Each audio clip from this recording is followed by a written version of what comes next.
Hello class 9। तो इस video में हम लोग डिस्कस करने वाले हैं रशियन रिवॉल्यूशन, जो कि क्लास 9 का एक इम्पॉर्टेंट चैप्टर है। और इस वीडियो में जो चैप्टर हम लोग डिस्कस करेंगे वो नोट्स के जरिए करेंगे, और यह जो नोट्स होगा आपके लिए काफ़ी परफेक्ट होगा, क्योंकि ये आपके क्वेश्चन आंसर को भी सॉल्व करने में मदद करेगा। साथ ही साथ चैप्टर के ईच एंड एवरी कॉर्नर को कवर किया हुआ है, तो आप इस नोट पर फुल्ली रिलायबल हो सकते हैं। इससे पहले अगर आप चैनल पर नए हैं तो चैनल को सब्सक्राइब जरूर करें, वीडियो को लाइक करें। साथ ही साथ नाजिज्म और फ्रेंच रिवॉल्यूशन के भी वीडियोज़ को आप देख सकते हैं, जो कि नोट्स के जरिए भी बताया गया है, और साथ ही साथ एनसीईआरटी के चैप्टर को भी एक्सप्लेन किया गया है। तो वीडियो में लास्ट तक बने रहे। अब देखिए, इस चैप्टर में हम लोग पढ़ने क्या वाले हैं। तो इस चैप्टर में हम लोग पढ़ने वाले हैं सबसे पहला टॉपिक सोसाइटी ऑफ यूरोप। दूसरा हम लोग क्या देखेंगे कि सोसाइटी में जो अलग अलग प्रकार के सोच वाले व्यक्ति हैं, ग्रुपिंग है, उसको देखेंगे, जैसे liberals, radicals, conservatives. Third point हम लोग क्या देखते हैं, सोशलिज्म इन यूरोप, रसा। और उसके बाद टर्बुलेंट टाइम को देखेंगे, फिर फेब्रुअरी रिवॉल्यूशन को देखेंगे, उसके बाद चेंजेज आफ्टर अक्टूबर देखेंगे, कलेक्टिविज्म देखेंगे, और इसके साथ हमारा रशियन रिवॉल्यूशन चैप्टर खत्म हो जाता है। तो हम लोग क्या देख रहे हैं, ये सोसाइटी ऑफ यूरोप है, वो क्या है, कह रहा है कि फर्स्ट चैप्टर जब आप फ्रेंच रिवॉल्यूशन पढ़ते हैं उसके बाद सोसाइटी में कुछ चेंजेस देखने को मिलता है, जो कि यूरोप में भी फैलता है। हम लोग देखे थे कि नेपोलियन की आर्मी होती है, अगल बगल के देशों में प्रभाव छोड़ती है, तो वो सोसाइटी में धीरे धीरे बदलाव आता है। लेकिन मुख्यतः जब हम रशियन रिवॉल्यूशन चैप्टर पर कंसंट्रेट करते हैं तो हम लोग देखते हैं कि यहाँ सोसाइटी में तीन मुख्य वर्ग है, जो अलग अलग लोगों का समूह है, जो कुछ खास प्रकार की राजनीतिक विचारधाराएं, सामाजिक विचारधारा को रखे हुए हैं। तो हम लोग सबसे पहला जो ग्रुप देखते हैं वो लिबरल्स के बारे में देखते हैं कि लिबरल्स का क्या सोच है, क्या थिंकिंग है। तो हम लोग पाते हैं कि वे ऐसा नेशन का डिमांड रखते हैं, या सोचते हैं, कल्पना करते हैं, that tolerate all religion and differences. मतलब एक ऐसा राष्ट्र होना चाहिए जो टॉलरेट कर सके, नज़रअंदाज कर सके, या सबको एकोमोडेट कर सके। किन को, रिलीजन को, या जो भिन्न भिन्न प्रकार का डाइवर्सिटी आपको देखने को मिलता है, उन सबको वो एकोमोडेट करके भी एक नेशन बना हुआ रहे। ऐसे नेशन की कल्पना लिबरल्स करते थे। They wanted to limit the uncontrolled power of dynasties. वो राजा महाराजाओं का जो अनकंट्रोल्ड, असीमित शक्ति था उनके पास, उसको नियंत्रित करके रखना चाहते थे। They wanted to safeguard the rights of people against government. Means लोगों का जो फंडामेंटल अधिकार है उसको सुरक्षित रखना चाहते थे, चाहे किसके सामने, सत्ता के सामने, कि राजा भी हो या जो भी हो, उसके सामने लोगों का जो फंडामेंटल अधिकार है वो सुरक्षित होना चाहिए।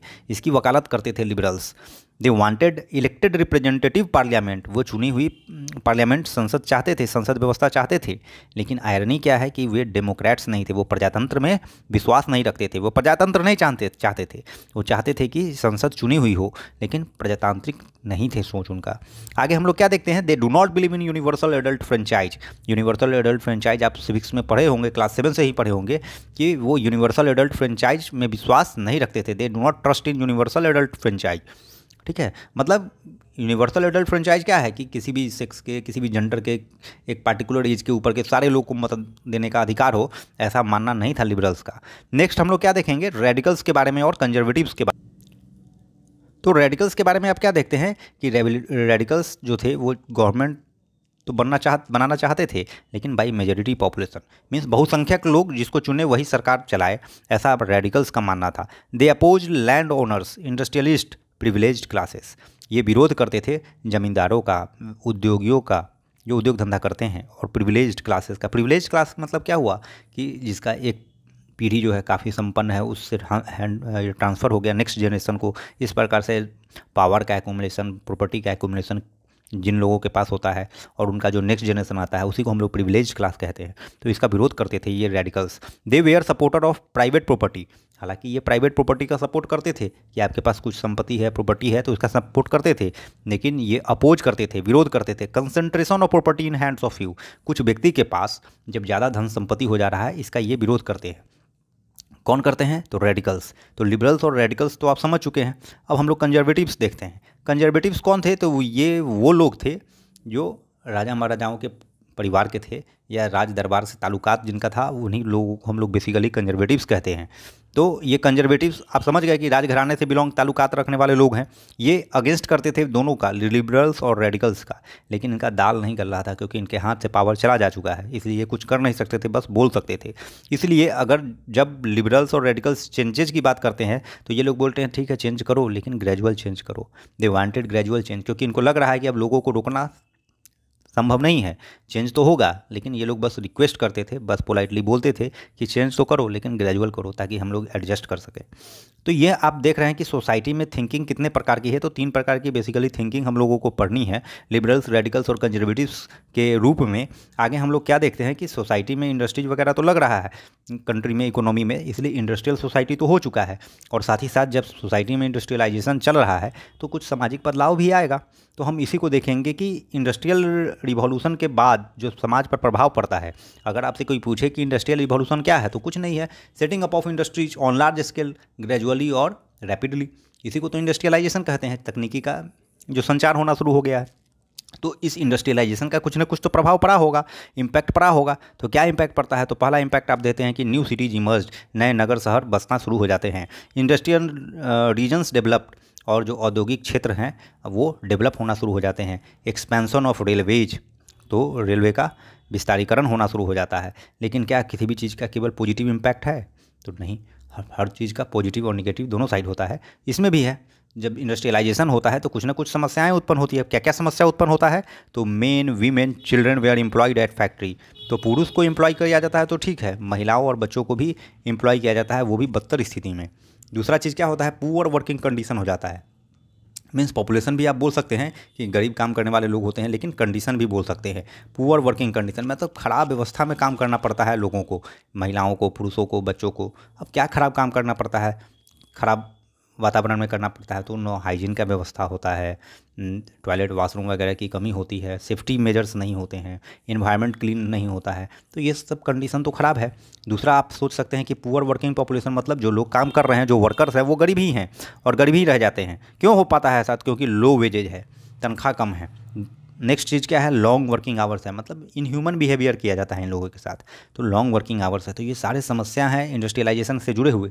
अब जब समस्या है तो इसका निदान तो करना पड़ेगा, कोई ना कोई तो इसके खिलाफ आवाज़ उठाएगा। कौन आवाज़ उठाता है? तो नेक्स्ट स्लाइड में हम लोग देखेंगे।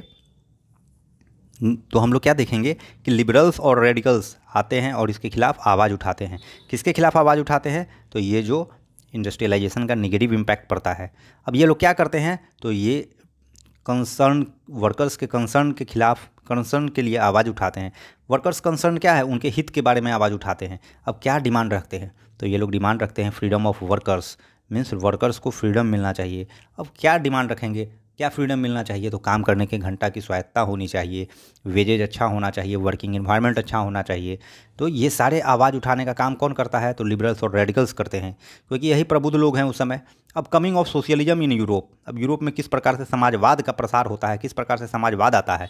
अगर आपसे पूछे कि समाजवाद क्या है, तो समाजवाद एक सोशल पॉइंट ऑफ व्यू तो है इसका, साथ ही साथ एक इकोनॉमिक भी है। तो अगर इकोनॉमिक थियोरी के हिसाब से आप देखेंगे तो इसका क्या मतलब होता है कि प्रोडक्शन का जो भी माध्यम है या जो भी स्रोत है वो किसके द्वारा कंट्रोल किया जाता है? लोगों के द्वारा, सोसाइटी के द्वारा कंट्रोल किया जाता है। इसी को हम लोग सोशलिज्म कहते हैं। जो सारा प्रोडक्शन का मीन्स है वो किसके द्वारा कंट्रोल किया जाएगा? तो वो कंट्रोल किया जाएगा पीपल या सोसाइटी के द्वारा। अब यहाँ पर आप देखते हैं कि 3 थिंकर का उदय होता है। मीन्स 3 थिंकर, मीन्स थिंकर मतलब जो विचार प्रदान करते हैं, क्रांति को एक दिशा देते हैं, समाज को एक दिशा देते हैं, एक सोचने का तरीका बताते हैं, उन्हीं को हम लोग थिंकर कहते हैं। जनरली ये लोग फिलोसफर होते हैं और अलग अलग भी सब्जेक्ट्स में इन लोगों को एक्सपर्टाइज होता है। तो ये थिंकर्स कौन कौन हम लोग पढ़ना है रशियन चैप्टर में? हम लोग फ्रेंच रिवॉल्यूशन के केस में भी देखे थे और नाजिज्म के केस में भी देखे थे। तो यहाँ पर पहला जो नाम आपको पढ़ना है, रॉबर्ट ओवेन का नाम पढ़ना है। ये क्या बोलते हैं कि to build a cooperative society called New Harmony, means to build a cooperative society called New Harmony. कहाँ पर बनाना है? In Indiana, USA. दूसरा जो थिंकर आप देखते हैं वो है लुइस ब्लैंक। ये भी कोऑपरेटिव सोसाइटी पर जोर देते हैं, लेकिन कहते हैं कि कोऑपरेटिव सोसाइटी रेगुलेटेड किसके द्वारा होना चाहिए? तो गवर्नमेंट के द्वारा होना चाहिए, क्योंकि गवर्नमेंट ही एक ऐसी संस्था है जो अल्टीमेटली वेलफेयर चाहती है, लोगों का भलाई चाहती है। तो ये चाहते थे लुइस ब्लैंक की कोऑपरेटिव सोसाइटी तो हो, लेकिन यह कोऑपरेटिव सोसाइटी रेगुलेट किसके द्वारा किया जाए? वेलफेयर के द्वारा। आप देखें हैं कि रॉबर्ट ओवन भी कोऑपरेटिव सोसाइटी के बिल्डअप पर ध्यान देते हैं।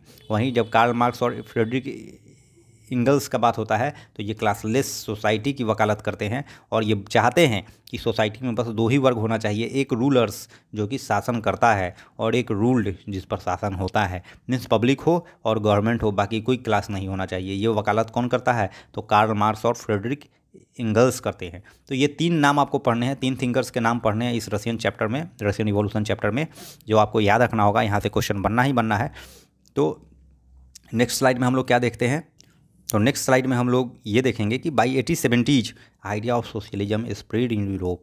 यूरोप में सोशलिज्म का आइडिया फैलता है, और इस सपोर्ट करने के लिए, इस फैलने के लिए, इसको अच्छे से फैलाने के लिए किसको, सोशलिज्म को, एक ऑर्गेनाइजेशन की स्थापना होती है। इस ऑर्गेनाइजेशन का नाम सेकेंड इंटरनेशनल होता है। अब आगे आप क्या देखते हैं कि parties having socialistic ideas started to form. अब क्या होता है, ये सोशलिज्म विचारधारा को मानने वाले लोग अब अपना अपना पॉलिटिकल पार्टी फॉर्म करते हैं। ये पॉलिटिकल पार्टी का जो फॉर्मेशन है आप यूरोप के अलग अलग देशों में देखेंगे। जैसे लेबर पार्टी की स्थापना होती है, ये कहाँ, यूके में। वहीं सोशलिस्ट पार्टी की फॉर्मेशन आप देखेंगे फ्रांस में। अगेन आप देखेंगे एक और political party, socialist democratic party. लेकिन आयरनी यह है कि ज़्यादातर लोग इस सोशलिस्ट पार्टी को सपोर्ट नहीं प्रोवाइड करते हैं, इसलिए ये इलेक्शन जीतने में असमर्थ हो जाते हैं। कब तक, तो 1914 तक कोई भी सोशलिस्ट पार्टी जो गठित होता है, ये जीत नहीं पाता है चुनाव।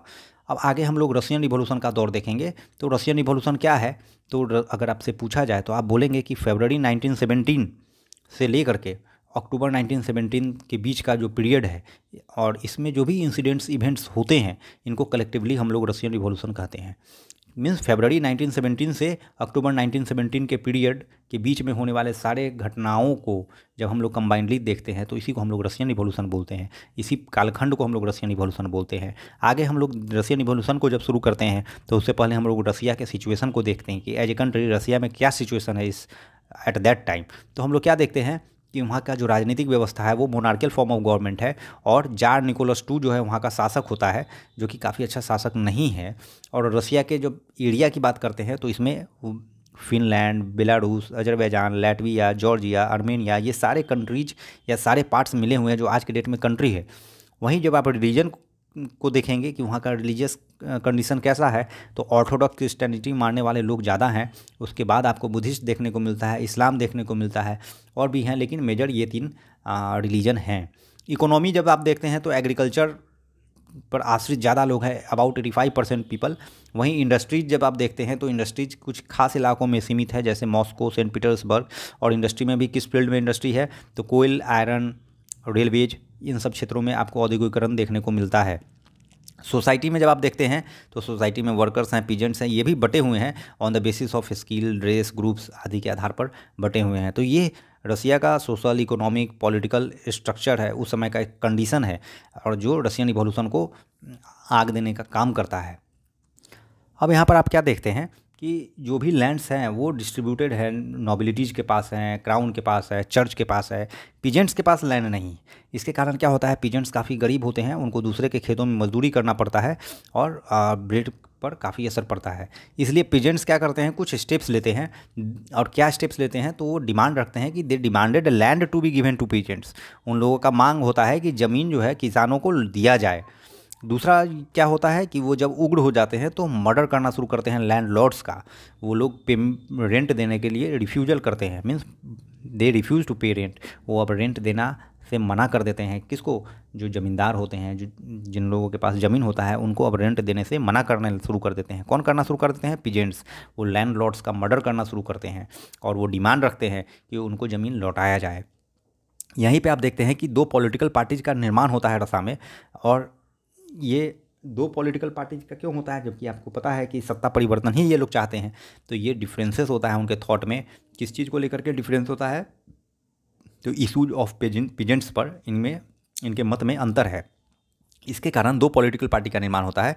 जो पहला पॉलिटिकल पार्टी है उसका नाम आप देखेंगे सोशलिस्टिक रिवॉल्यूशनरी पार्टी। वहीं दूसरा का नाम आप देखेंगे तो Russian social democratic workers party. तो नाम बड़ा है, लेकिन आपको ये याद रखना होगा।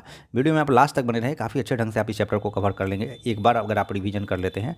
आगे आप क्या देखेंगे कि ये Russian social democratic workers party जो है वो फर्दर डिवाइड हो जाता है 2 पार्टीज में।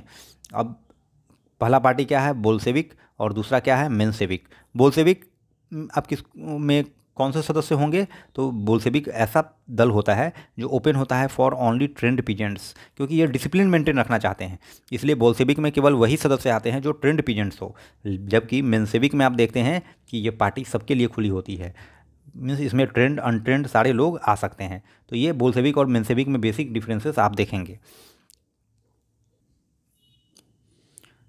तो अब हम लोग पढ़ेंगे टर्बुलेंट टाइम 1905 रिवॉल्यूशन। अब इस समय आप क्या देखते हैं कि रसिया में किंग है और शासन व्यवस्था कैसा है, ऑटोक्रेसी है वहाँ पर। इससे नाराज़ होकर इस व्यवस्था को बदलने के लिए लिबरल्स लोग चाहते हैं कि मोनार्की का एंड हो, मीन्स मोनार्की का खात्मा होना चाहिए। और इसके लिए उन लोग डिमांड क्या करता है, वो लोग एक कॉन्स्टिट्यूशन का डिमांड रखता है। और इस कॉन्स्टिट्यूशन की डिमांड को उस समय के जो दो पॉलिटिकल पार्टी रसिया में गठित होते हैं वो समर्थन देते हैं अपना। अब कौन से दो पॉलिटिकल पार्टी थे, तो सोशलिस्टिक रिवॉल्यूशनरी पार्टी और सोशल डेमोक्रेट्स, दोनों इस कॉन्स्टिट्यूशन के डिमांड को सपोर्ट करते हैं। नेक्स्ट इवेंट आप क्या देखते हैं कि 1904 में क्या होता है कि 1904 में असेंबली ऑफ रशियन वर्कर होता है। असेंबली मतलब जमावड़ा होता है रशियन वर्कर्स का। ऐसा क्यों होता है? As 4 workers dismissed at Putilov iron works. Putilov iron works है, वहाँ से 4 मजदूरों को निकाल दिया जाता है। अब निकाल दिया जाता है, इससे जो वर्कर्स हैं या पीजेंट्स हैं वो खफा हो जाते हैं, पीजेंट्स स्ट्राइक कर देते हैं और प्रोसेसन स्ट्राइक मीन्स प्रदर्शन वगैरह ये सब निकाला जाता है। और किसके नेतृत्व में? तो फादर गैपोन नहीं, फादर गैपोन के नेतृत्व में ये निकाला जाता है। और लगभग 100 लोग मारे जाते हैं और 300 इंजर्ड हो जाते हैं, 300 इंजर्ड हो जाते हैं। इसी घटना को ब्लडी संडे कहा जाता है। दिस इवेंट टिल 1905 तक चलने वाला यह घटना, इसी को ब्लडी संडे कहा जाता है या 1905 रिवॉल्यूशन कहा जाता है। नेक्स्ट स्लाइड में आप क्या देखेंगे, आगे देखते हैं। धीरे धीरे लोग ज़्यादा गुस्सा हो जाते हैं और डिमांड रखते हैं कॉन्स्टिट्यूशन का, जो वह डिमांड उनका और बढ़ जाता है और प्रबल हो जाता है। अल्टीमेटली जार जो है अलाउ करता है फॉर्मेशन ऑफ पार्लियामेंट या कॉन्स्टिट्यूशन। अब जार जो है पार्लियामेंट के स्थापना का या संविधान के निर्माण का परमिशन देता है, अलाउ कर देता है। Elected consultative parliament formed works on consulting king. मतलब क्या है ना, इलेक्टेड कंसल्टेटिव जो है उसको मान्यता दिया जाता है, चुन के आते हैं। अब यहाँ पर आप देखते हैं कि 3 बार ड्यूमा का गठन होता है, लेकिन फर्स्ट बार जो होता है वो 75 डेज में डिसमिस कर दिया जाता है, राजा के द्वारा किया जाता है। सेकेंड बार जो होता है वो 2 महीने के अंदर में डिसमिस कर दिया जाता है। और थर्ड का भी गठन होता है, इसको हम आगे देखेंगे। इससे पहले आप देखिएगा कि वर्ल्ड वार फर्स्ट आता है, लेकिन यहाँ से जब हम लोग डिस्कस करेंगे वो नेक्स्ट वीडियो में डिस्कस करेंगे। तब तक अगर वीडियो आपको पसंद आया है या नोट्स आपको पसंद आया तो आप चैनल को सब्सक्राइब कीजिए, कमेंट में नेक्स्ट पार्ट के लिए कमेंट कीजिए। तब तक के लिए थैंक यू।